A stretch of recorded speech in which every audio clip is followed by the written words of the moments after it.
सबसे पहले बात कानपुर के लैम्बोर्गिनी कांड की, जिस पर पुलिस ने बयान दिया है।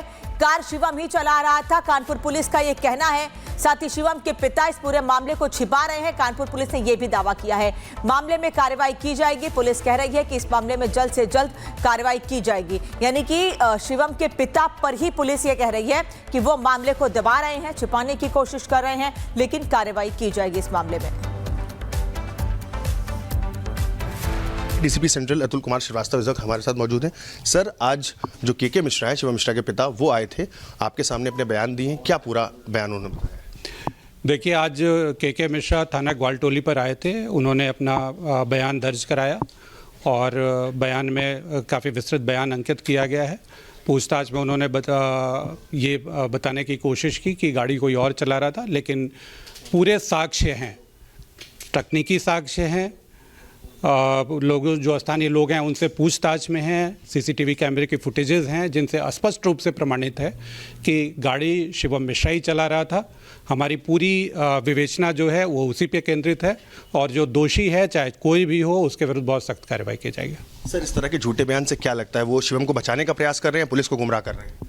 निश्चित रूप से कोई कुछ भी करे, चाहे कितना भी अपराधी बचने की कोशिश करे, वो बच नहीं सकता है। माननीय मुख्यमंत्री जी के स्पष्ट निर्देश हैं और कि कोई भी दोषी हो, चाहे जितना भी बड़ा हो या कोई भी हो, कितना भी प्रभावशाली हो, उसके विरुद्ध बहुत ही सख्त कार्रवाई की जाएगी।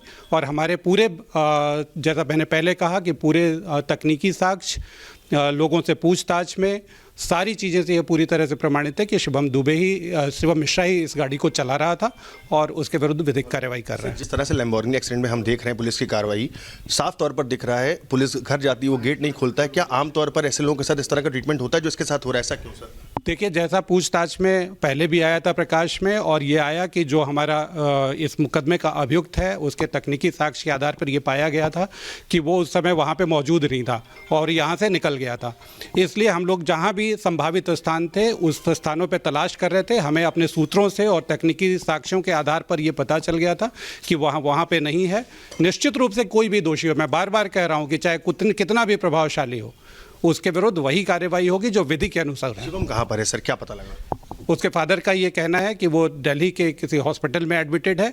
हमारी टीमें लगी हुई हैं, जैसे भी वो ट्रेस होगा उसके बाद उसमें विधिक कार्रवाई। आखिरी सवाल, तौफीक जिसको चोट आई थी उसमें, वो मिसिंग है, कहीं किसी से ना बात कर रहा है, ना ही उसको कोई पता लग पा रहा है। क्या ऐसा भी हो सकता है कि उसको इन लोगों ने गायब कर रखा है? नहीं, बिल्कुल नहीं। वो पुलिस के संपर्क में था।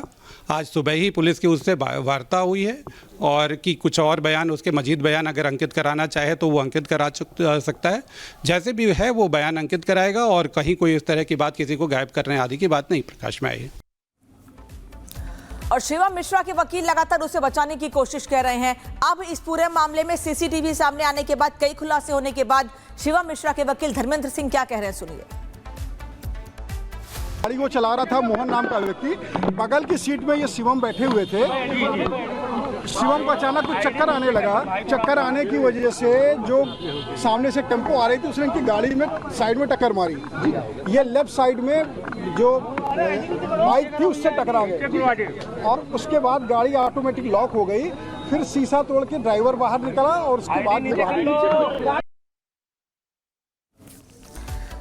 तो वहीं पुलिस का भी कहना है कि शिवम के पिता पूरे मामले में कई चीजें छिपाने की कोशिश कर रहे हैं। हालांकि कार्रवाई की जाएगी और जल्द से जल्द शिवम को गिरफ्तार किया जाएगा। शिवम के पिता का क्या कहना है इस पूरे मामले पर, सुनिएगा। गाड़ी लैम्बोर्गिनी कुछ उसमें खराबी हो गई थी। जिस दिन ये घटना घटी है उसके एक दिन पहले मिस्त्री बाहर से आके उसने गाड़ी को कुछ ही किया, जो भी उसमें टेक्निकल प्रॉब्लम थी। उसके बाद में दूसरे दिन शिवम और ड्राइवर, दो आदमी उस गाड़ी को टेस्टिंग के लिए ले गए कि भाई दिन में देखे। आप बाद में प्रश्न करिए, मैं अपनी बात खत्म करूँगा। वो उसको गाड़ी को टेस्ट के लिए गए, सिविल लाइन्स तक ले गए। सिविल लाइन्स से लेके वो धीरे वापस आ रहे थे। उसी बीच में जहाँ ये घटना घटित हुई है, उसके पास जब घटना घटित हुई है, उसके पहले शिवम को कुछ झपकी आने लगी। ऐसा ड्राइवर को सोचने लगा कि इनको हुआ क्या, झपकी ऐसी लगने लगी। तो उन्होंने उसके एक हाथ छोड़कर शिवम के पीछे हाथ लगाया और साथ में ही, सुनिए, साथ में ही उसके साथ में ही जब उसमें हाथ लगाया, गाड़ी स्लो हो गई। गाड़ी स्लो होने के बाद में ब्रेक मारा उसने। तब तक एक टेम्पो वाला आ गया, उसने साइड से टक्कर मारी, गाड़ी लेफ्ट साइड रुकी, गाड़ी उसका शीशा नहीं खुल रहा था, पीछे सिक्योरिटी जो आ रही थी उसने देखा कि परेशान है, भैया आगे झुके हुए हैं, तो उन्होंने गुम्बे से जिस तरीके से तोड़ के शीशा खोला, तो अंदर हाथ डाल के जैसे भी उन्होंने दरवाजा खोला।